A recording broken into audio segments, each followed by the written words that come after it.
In the shadow of 20th century history lurk figures whose exploits changed the course of events, yet remained unknown to the wider public.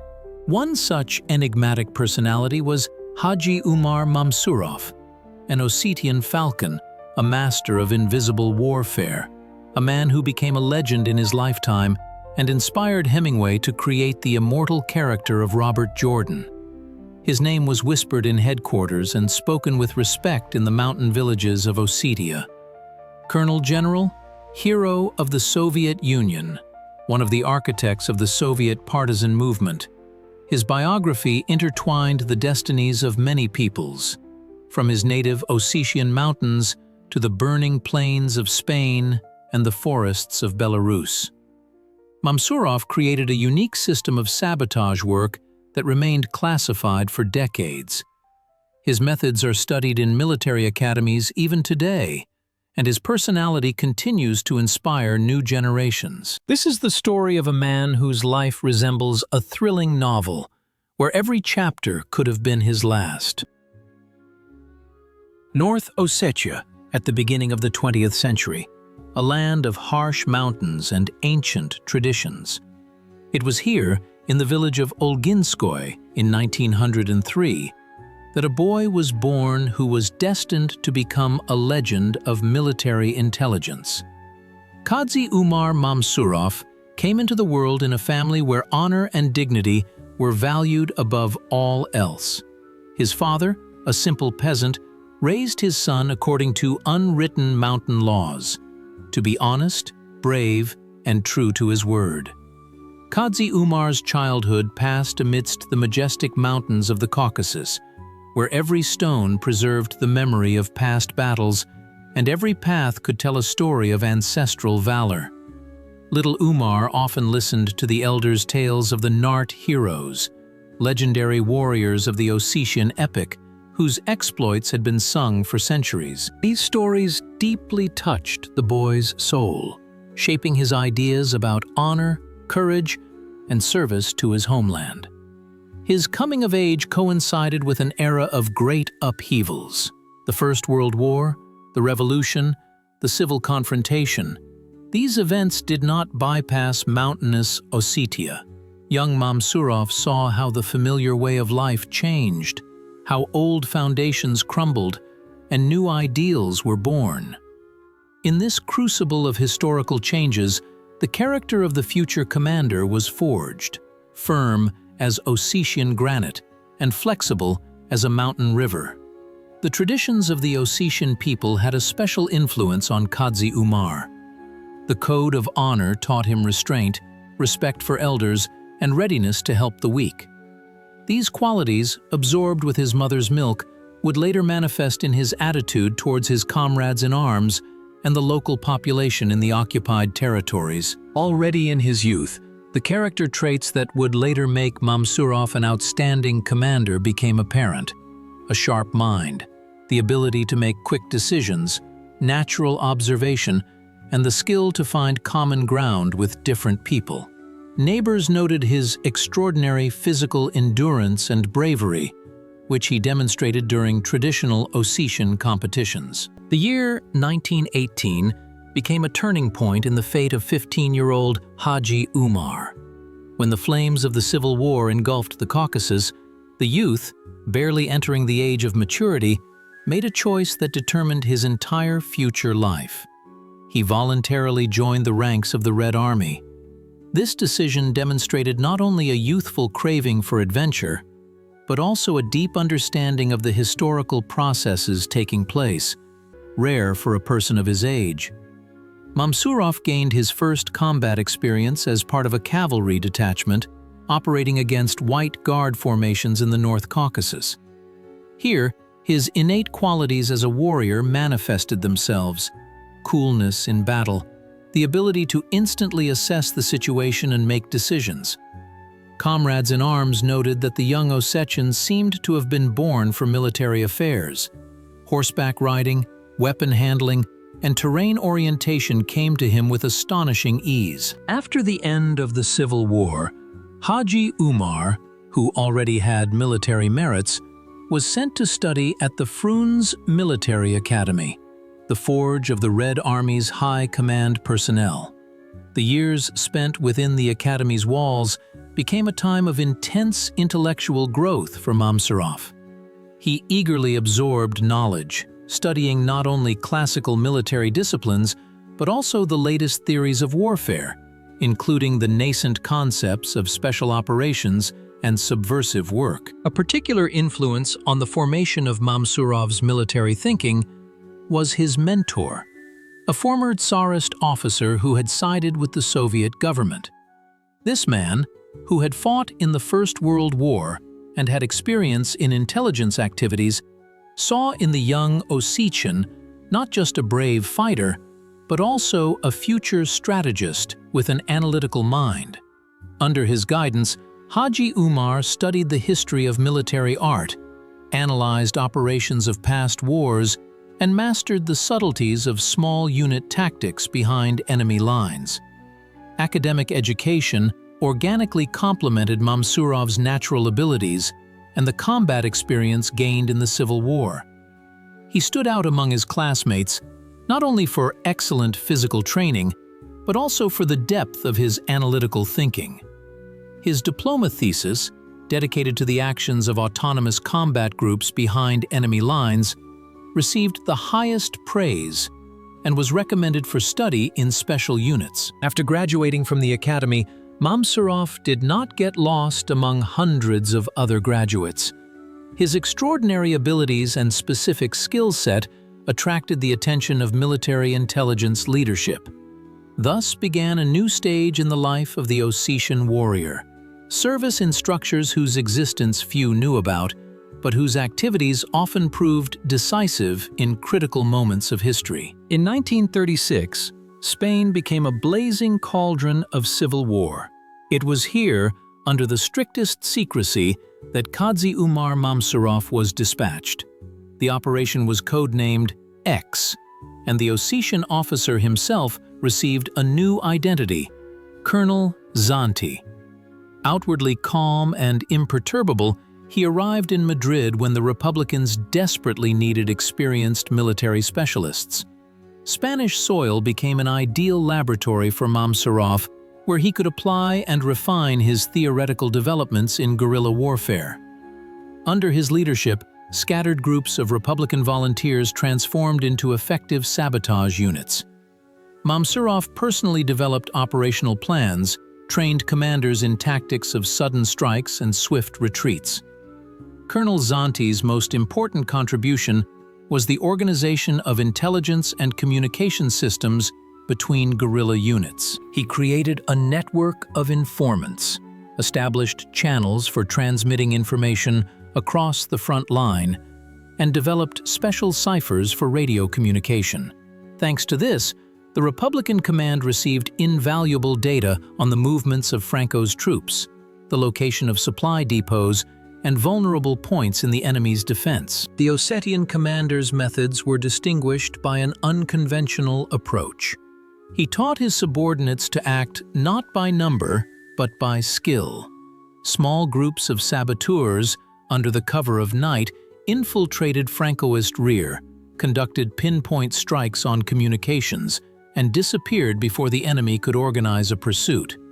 It was during this period that fate brought Mamsurov together with the American writer Ernest Hemingway, who was working in Spain as a war correspondent.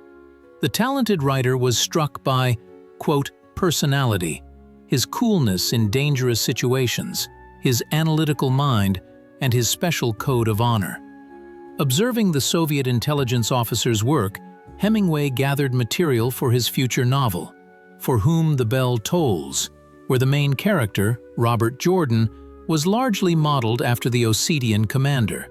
In 2 years in Spain, Mamsurov not only coordinated the partisan movement, but also personally participated in the most complex operations. He demonstrated to his fighters that a commander must share all dangers and hardships with them. This trait particularly appealed to the Spaniards with their heightened sense of justice and equality. In the Spanish mountains, not only was the legend of the fearless Colonel Zanti born, but also a a literary character destined to become one of the most recognizable in 20th century world literature.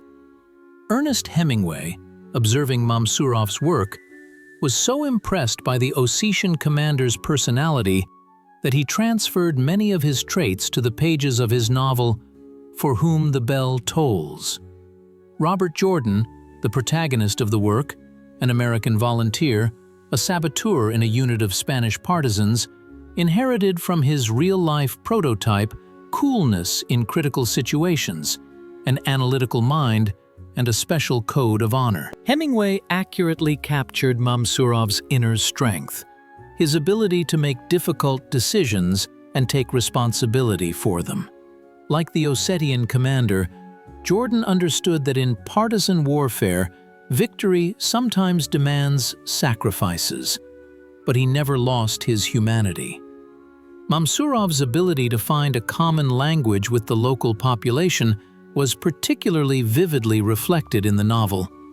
Hemingway was amazed at how the Soviet officer, not being Spanish, managed to win the trust and respect of the Highlanders, people traditionally closed off and distrustful of strangers. This ability became key for the literary Jordan, whose fate became inextricably linked with the fate of the partisan unit. It is interesting that Mamsurov himself knew about his literary embodiment. According to contemporaries' recollections, he treated it with his characteristic restraint, and even a certain irony. He used to tell his close friends, "The literary immortality bestowed by the pen of the American classic played a paradoxical role in Mamsurov's fate. On the one hand, the image of Robert Jordan made him a legend of global scale. On the other, it created a kind of veil of mystery around his real personality. For many, Mamsurov remained a semi-mythical hero, whose exploits cannot be separated from artistic fiction. After the novel's publication in 1940, Mamsurov's name was not mentioned in connection with the literary character. His activities remained strictly classified. Only decades later did researchers and historians manage to establish a direct link between the Ossetian commander and Hemingway's hero, confirming that great literature often draws inspiration from an even more astonishing reality. The return of Khadzhi-Umar Mamsurov from Spain in 1938 marked the beginning of a new stage in his activities, little known to the general public. The Ossetian commander brought with him not only military awards and scars, but also invaluable experience in organizing guerrilla warfare, which was to be adapted for the needs of the Soviet war machine. Within the walls of the Intelligence Directorate of the General Staff, Mamsurov prepared a series of analytical reports, systematizing the Spanish experience. He paid particular attention to the psychological aspects of guerrilla warfare, methods of recruiting local populations, and creating intelligence networks behind enemy lines.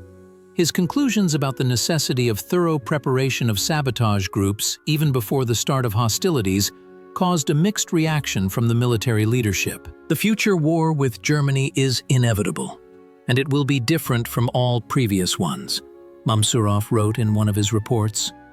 He insisted on the creation of special training centers for preparing partisan cadres, the development of unified methods for sabotage work, and the pre-storage of weapons and equipment in potentially dangerous directions. Contrary to popular belief, Mamsurov was not a lone prophet in the pre-war USSR. His ideas found support among a number of high-ranking military officials who understood the inevitability of conflict with Nazi Germany. Under his leadership, an experimental group of instructors was created, who practiced methods of guerrilla warfare in conditions as close as possible to combat. One of Mamsurov's most important achievements was the development of compact training manuals for future partisans. These small brochures, written in simple language, contained basic information on mining and demolition, organizing ambushes, methods of conspiracy, and survival in extreme conditions. Thousands of these manuals were printed and secretly stored in border areas. In the pre-war years, Mamsurov was also actively engaged in selecting personnel for future sabotage groups. He personally interviewed candidates, paying attention not only to physical fitness and weapon proficiency, but also to psychological stability, the ability for unconventional thinking, and the skill of finding a common language with different people. When war broke out in 1941, many of the specialists trained by Mamsurov formed the core of the first partisan detachments and sabotage groups sent behind enemy lines. The foundation he laid allowed the Soviet partisan movement to quickly develop and become a formidable force that the German command had to reckon with. On June 22, 1941, the peaceful life of Soviet people was shattered by the roar of German bombs. The Great Patriotic War began. At this critical moment in history, Khadzhi-Umar Mamsurov's experience proved invaluable. Already on the third day of the war, he was summoned to the General Staff, where he received a special assignment to lead the organization of sabotage and reconnaissance groups for operations behind enemy lines. Mamsurov immediately set to work.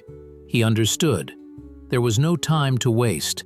The enemy was rapidly advancing deep into Soviet territory, and it was urgent to create a system of resistance in the occupied lands. In the first weeks of the war, the Ossetian commander practically did not leave his office, coordinating the formation of partisan detachments and developing instructions for underground operatives. Mamsurov told his subordinates, he created a unique methodology for training saboteurs based on the Spanish experience, but adapted to the conditions of the Eastern Front. Special attention was paid to the psychological preparation of fighters, the ability to act autonomously, without communication with the center, to make independent decisions in critical situations. One of Mamsurov's key innovations was the triple coordination system. Partisan detachments established communication not only with the center, but also among themselves, as well as with the nearest units of the Red Army. This allowed for coordinating actions behind enemy lines with operations on the front, greatly amplifying the effect of sabotage. Under Mamsurov's leadership, a special tactic of wandering groups was developed. Small, mobile detachments constantly changing their locations. Such groups had no permanent bases, which made them practically invulnerable to enemy punitive expeditions. At the same time, they delivered pinpoint strikes against enemy communications, destroyed warehouses, and eliminated representatives of the occupation administration. Khadzhi-Umar paid special attention to preparing the local population for partisan warfare. On his initiative, brief instructions were developed for civilians caught in occupied territory. These leaflets contained basic information about sabotage methods, ways of transmitting information, and rules of conspiracy. In August 1941, Mamsurov personally went to the Smolensk region to coordinate the actions of partisan detachments. Risking his life, he crossed the front line and held a series of meetings with commanders of units operating behind enemy lines. This trip allowed him to practically test the effectiveness of the developed methodologies and make necessary adjustments. Upon returning to Moscow, Mamsurov organized special training courses for partisan commanders. Under his leadership, a unique training program was created, including both theoretical classes and practical exercises in conditions as close as possible to combat. Graduates of these courses became the core of the partisan movement, passing on the acquired knowledge to rank-and-file fighters. The Belarusian forests became a true combat laboratory for Khadzhi-Umar Mamsurov. In early 1942, he was dispatched to this region with a special mission to transform scattered pockets of resistance into a unified, coordinated force. The task was complicated by the fact that the Germans had already established a dense network of garrisons and police stations, and many local residents had been intimidated by the occupiers' punitive actions. Mamsurov's first step was to establish contact with the commanders of active partisan detachments. To do this, he utilized a network of secret agents and guides who knew safe routes across the front line. Risking his life, the Ossetian commander personally met with partisan leaders in remote forest clearings, bringing them not only orders from the center, but also practical advice based on his extensive experience. Railway War. This is what Mamsurov called the series of sabotage operations he developed against enemy communications. He understood that the German war machine was critically dependent on uninterrupted supply. Partisan groups, acting on his instructions, began systematically destroying railway tracks, bridges, and stations in the enemy's rear areas. The tactic proved particularly effective. Mamsurov developed compact explosive devices that could be quickly placed on rails and just as quickly removed. Partisans operated in small groups of 3 to 5 people, striking simultaneously at different sections of the railway. This created the impression of a large force presence and forced the Germans to disperse their security units. Mamsurov's most important innovation was the system of interaction with the local population. He understood that without the support of Belarusian peasants, the partisan movement was doomed to failure. On his initiative, secret support cells were created in every village, which provided fighters with food, clothing, and, most valuable of all, information about enemy movements.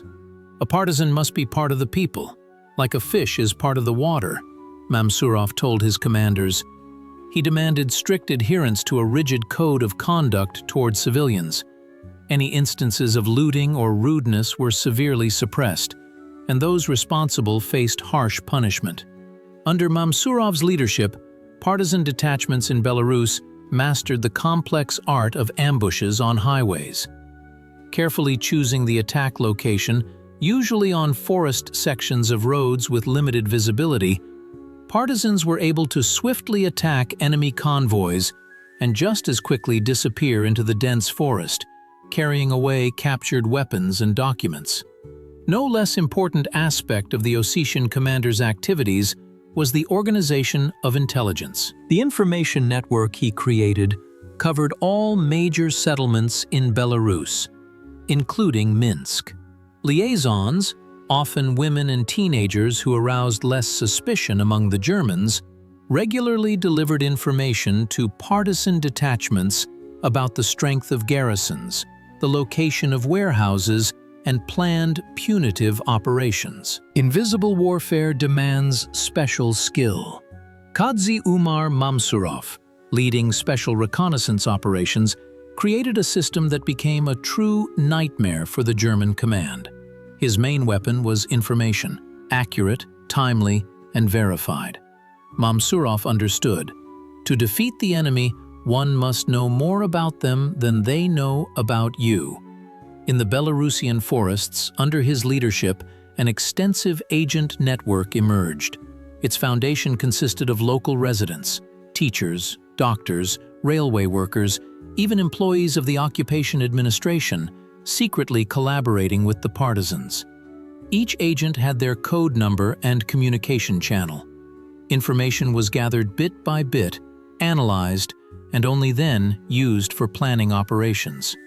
Mamsurov paid particular attention to the psychological profile of the enemy. He demanded from his scouts not only data on the enemy's numbers and weaponry, but also information on the soldiers' morale, their fighting spirit, and their relations with the local population. This information allowed for precisely identifying vulnerabilities in the enemy's defense and the opportune moment to strike. The Ossetian commander told his subordinates. He personally developed a system for training scouts, which included instruction in methods of conspiracy, techniques for obtaining information, and ways of encrypting and transmitting it.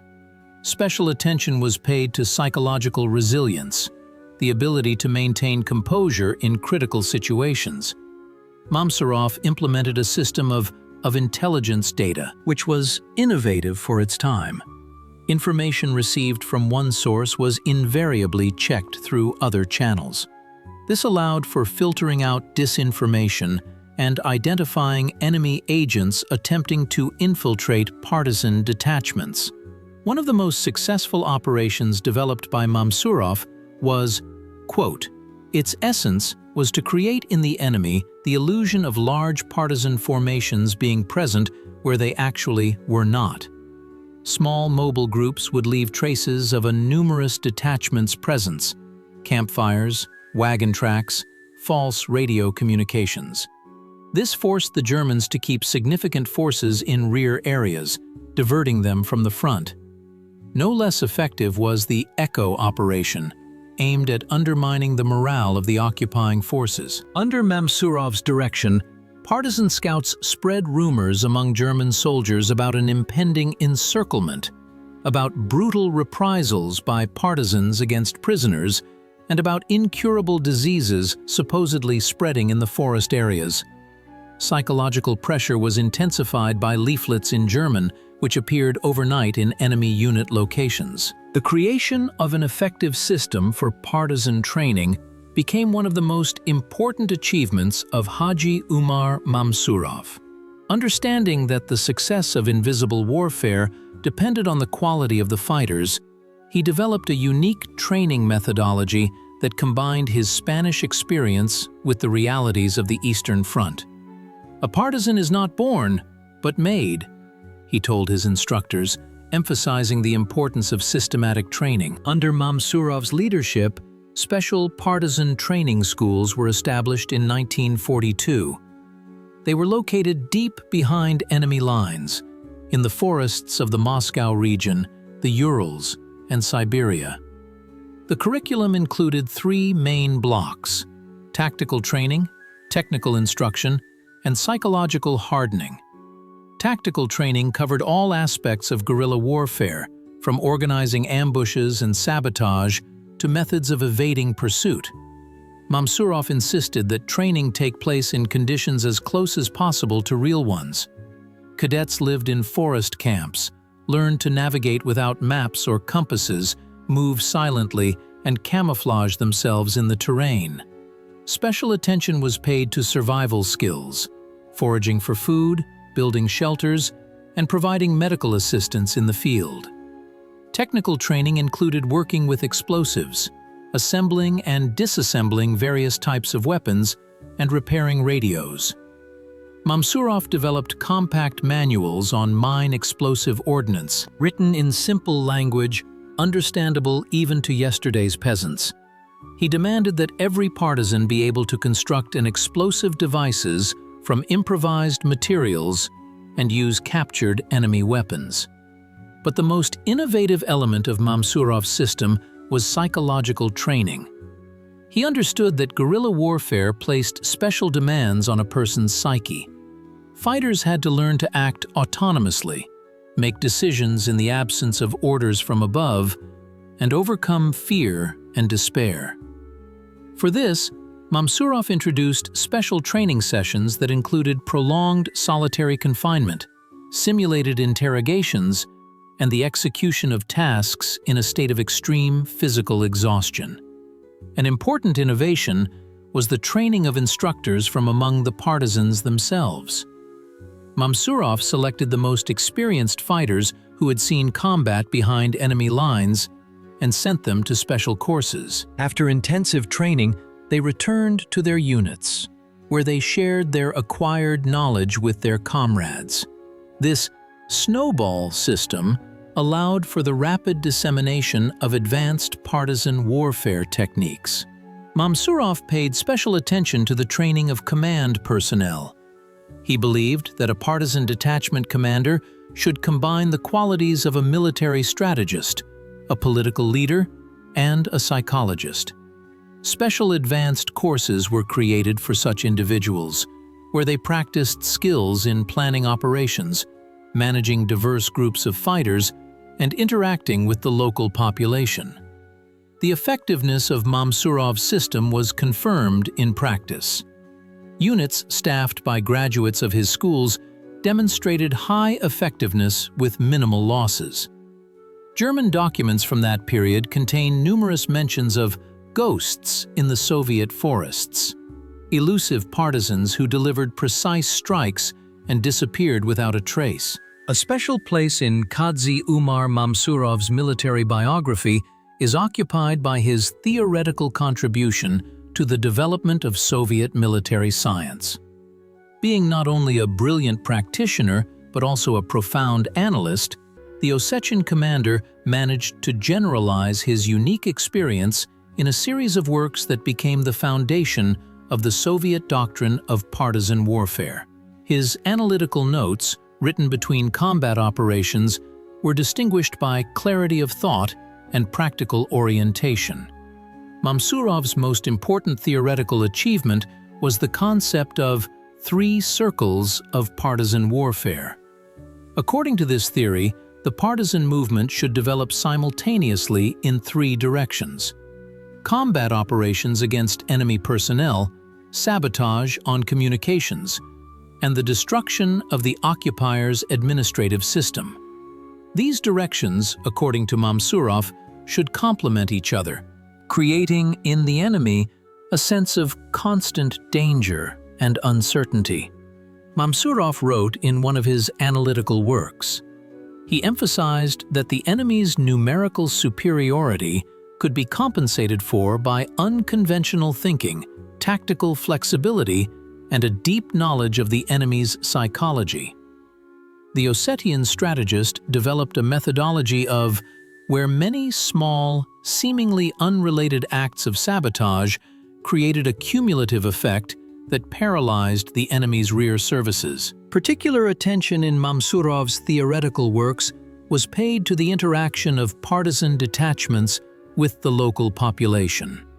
He formulated the principle of, quote, according to which partisans should be perceived by local residents not as an external force, but as defenders of their interests. For this, Mamsurov developed a detailed code of conduct for partisans, regulating their relations with the civilian population. The system of organizing partisan detachments on a modular principle, which he proposed, was innovative. Each detachment consisted of autonomous groups of 5 to 7 people, capable of acting both jointly and independently of each other. This ensured high survivability of the detachments even when the enemy conducted large-scale punitive operations. Mamsurov's ideas were reflected in the official documents of the Soviet command. In November 1942, an order on the tasks of the partisan movement was issued, many provisions of which were formulated based on the recommendations of the Ossetian strategist. This document standardized the methods of partisan warfare and significantly increased the effectiveness of actions in the enemy's rear. The theoretical legacy of Khadzhi-Umar Mamsurov proved to be in demand even after the end of the Great Patriotic War. His works were studied in military academies of many countries, and the principles he developed found application in national liberation movements in Asia, Africa, and Latin America. Even today, in an era of high-tech conflicts, the Ossetian commander's ideas about the psychological aspects of asymmetric warfare remain relevant. Victory in the Great Patriotic War opened a new chapter in the life of Khadzhi-Umar Mamsurov. The Ossetian commander, whose name became legendary among partisans, now applied his rich experience in the diplomatic field and in the highest echelons of military leadership. His knowledge proved valuable in the new conditions of the Cold War, where the confrontation of intelligence agencies and special operations played a key role. In 1946, Mamsurov received an appointment to the main intelligence directorate of the General Staff.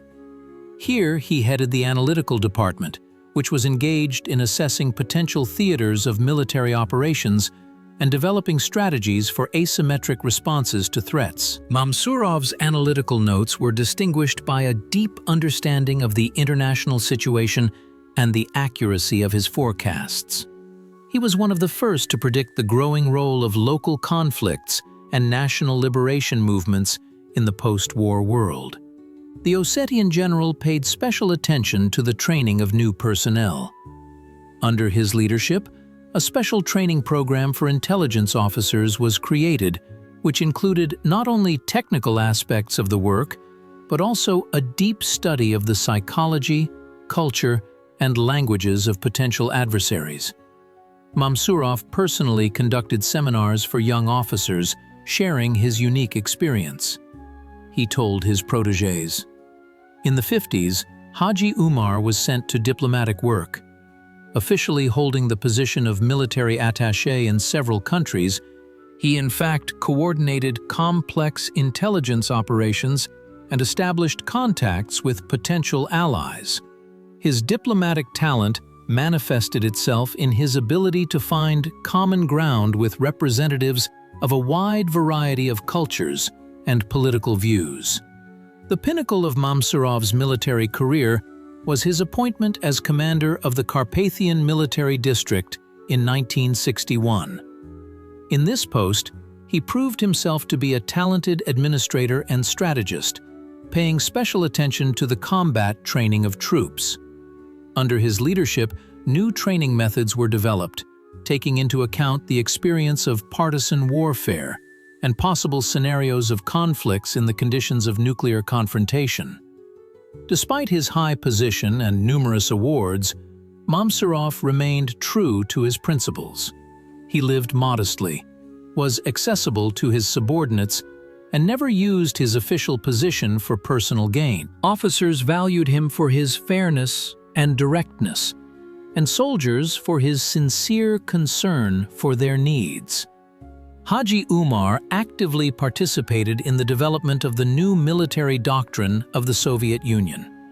He insisted on the need to prepare not only for large-scale conflicts, but also for local wars, where special operations and non-standard tactical solutions play a decisive role. Many of his ideas were included in official documents that defined the strategy of the Soviet armed forces in the 60s. A special page in Mamsurov's post-war activities was his participation in military missions in Third World countries. He advised the governments of young, independent states on the organization of national defense and the training of officer personnel. The partisan warfare methods developed by the Ossetian general found application in the national liberation movements of Asia, Africa, and Latin America. Behind the official image of the hero general, a man of iron will and steel self-control, lay an astonishingly multifaceted individual. What was Khadzhi-Umar Mamsurov like off-duty, without his epaulets and awards, among his close ones? Contemporaries who knew him personally paint a portrait of a reserved man, yet not devoid of a subtle sense of humor, laconic but capable of listening to his interlocutors so attentively that the latter felt like the only important person in the world. Mamsurov rarely raised his voice. His authority did not require loud words. A mere glance was enough for subordinates to understand what was expected of them. At the same time, in a narrow circle of friends, he could spend hours telling amazing stories from his life, skillfully avoiding mention of secret details, but preserving the captivating essence of the events. One of the lesser-known aspects of the general's personality was his love for literature. Mamsurov always found space for a book in his campaign backpack. He especially valued classical Russian prose and Silver Age poetry. Friends recalled how during short breaks between operations, he could recite Pushkin or Lermontov poems from memory. This literary streak was also evident in his official documents. Even Mamsurov's dry analytical reports were distinguished by clarity of style and precision of wording. Another passion of Khadzhi-Umar was music. In rare moments of rest, he could pick up an accordion and quietly play Ossetian folk melodies. Music was a way for him to connect with his native culture, to remember the mountains of Ossetia, even when far from home. It is remarkable that Mamsurov never lost touch with his roots. Even after becoming a general and living in Moscow, he regularly visited his native village, maintained relationships with his countrymen, and helped them solve problems. The Ossetian language always remained native to him. He spoke it with his countrymen and thought in it during moments of highest emotional tension.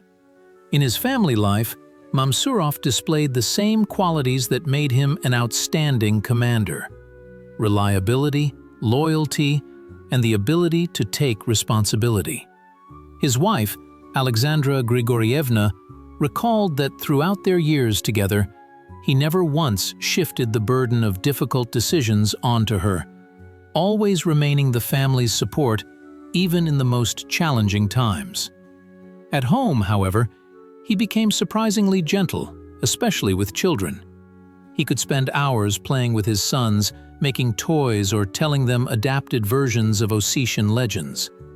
An interesting trait of Mamsurov was his natural modesty. Having received the title of Hero of the Soviet Union, he almost never wore the gold star in everyday life. When asked about his exploits, he invariably shifted the conversation to the merits of his comrades. This modesty was not feigned. Khadzhi-Umar sincerely believed that he was simply doing his duty, and there was nothing heroic about it. A psychological portrait of Mamsurov would be incomplete without mentioning his phenomenal memory. He remembered the names and faces of hundreds of people he met, the details of the terrain where operations took place, even the smallest details of weapon specifications. This quality made him an indispensable commander and analyst, capable of connecting disparate facts into a unified picture. The legacy of Khadzhi-Umar Mamsurov extends far beyond his personal biography. The methods and strategies developed by the Ossetian Falcon became the foundation for the development of special operations theory not only in the Soviet Union, but also in many countries around the world. His approach to organizing partisan movements is studied in military academies as a classic example of effective resistance against superior enemy forces. Military theorists identify several key innovations of Mamsurov that remain relevant in modern conflicts. First and foremost is the principle of three-tier organization, a system in which partisan formations operate simultaneously as autonomous units and as parts of a unified structure. This approach allows for the maintenance of control over the movement even when communication between individual groups is lost. No less significant was his developed method of controlled chaos, a tactic of multiple small-scale sabotages that create a cumulative effect, paralyzing the enemy's rear services. Modern military experts note that this concept anticipated the theory of, quote, which is actively used today in the planning of special operations. Of particular value to modern military science is the psychological aspect of Mamsurov's legacy. His understanding of the importance of the moral factor, his ability to undermine enemy morale without direct confrontation, and his methods of working with the civilian population. All of this finds application in modern asymmetric conflicts. In leading military academies around the world, from the Russian General Staff Academy to the American West Point, operations planned by Mamsurov are studied as textbook examples of the effective use of limited resources. His methods are included in training programs for Special Forces officers. It is noteworthy that the legacy of the Ossetian Falcon proved to be in demand even in the era of high-tech warfare. Digital technologies have changed the nature of conflicts, but the basic principles formulated by Mamsurov retain their relevance. In particular, his ideas about decentralized management, adaptive tactics, and psychological impact find application in modern information warfare. The name of Khadzhi-Umar Mamsurov is today immortalized not only in the official chronicles of military history.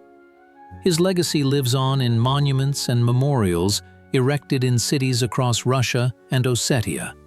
In Vladikavkaz, a bronze monument depicts the legendary commander full length. calm, focused, ready for action. Annually, thousands of people come here to pay tribute to a man whose life became a symbol of courage and devotion to his homeland. In the village of Olginovskoye, where the future general was born, a small but surprisingly atmospheric museum has been created.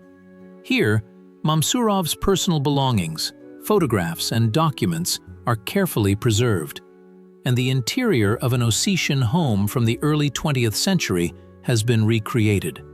Museum staff proudly tell visitors about their countryman, who became a legend of military intelligence and inspired Hemingway to create one of his most famous literary characters. Streets in Moscow, Minsk, and Vladikavkaz bear the name of the Ossetian commander. Schools and military patriotic clubs are named in his honor, where the younger generation learns the same values that Mamsurov followed: honor, bravery, loyalty to duty. Annual sports competitions are held in his name, gathering young athletes from all over the North Caucasus. Documentaries and books about Khadzhi-Umar continue to appear, revealing new facets of his amazing biography. With each declassified archival document, the story of his life becomes fuller, yet it does not lose its mystery. Researchers still find traces of his influence in the most unexpected historical events of the 20th century. What lessons can we draw from the life of this remarkable man? First and foremost, it is a lesson in loyalty to one's roots and principles. Having become a general, Mamsurov did not forget his origins, the traditions of his ancestors, or his native Ossetia. His life proves that national identity does not contradict service to a multi-ethnic state, but rather enriches it. The second lesson is the importance of an intellectual approach to military affairs. Mamsurov was not just a brave officer, but also a deep analyst, strategist, and thinker.